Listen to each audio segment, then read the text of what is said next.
The Rams, sir, in that division. Now that Murray's in there, that's going to be so much fun. I mean, this division just gets tougher and tougher and tougher. And obviously, Jimmy G is coming back. We know what Seattle's moves are. They've paid Russell Wilson. It looks like the Rams minus Sue, right? I'm kind of go off the top of my head here. Yeah. It looks like they're just going to run it back, add the draft picks. They added Weddle, who I love, Clay Matthews, who's going to have, you want to talk about chip on his shoulder in Southern California, and Kupp comes back. What are your thoughts on the team that you call and you know so much about, MJ? Well, I think, again, when they really did a great job of building foundational pieces last year throughout free agency, getting the key to lead Marcus Peters, obviously via trade. You had Sue.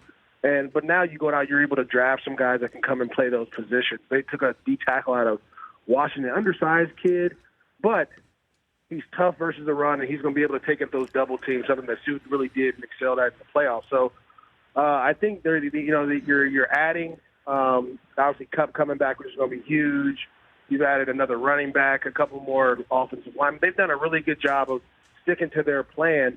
As other teams have gotten better, obviously Seattle pays Russell Wilson, makes him the highest paid. They go add a couple receivers in the draft. They've done a great job. It's going to be a tough division. The one thing that I've always been concerned about, really, and it goes with the Cardinals, is Josh Rosen was sacked so many times last year, and yet they really didn't address that offensive line the way that I thought they would. Now, granted, they're going to get some guys back because of injuries and things like that, but you don't want a young quarterback like Kyler Murray to start running early in his career, because once you take off and start running early in your career, that's what you're going to get used to and accustomed to, and you'll do that throughout your career.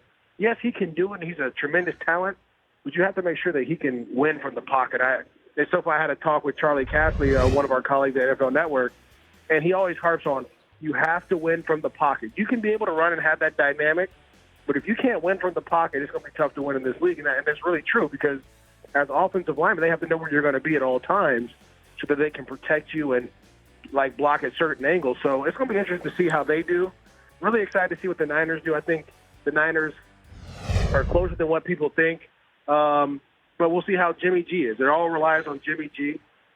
He got paid a lot of money, right? And there's a high expectation for him. He got hurt last year, so how could he come back? They've added some really good pieces throughout the draft and free agency to help that defense and offense. So I'm excited to see. It's going to be an exciting offense. I know I'll see you at the Coliseum a couple times. Oh, yeah.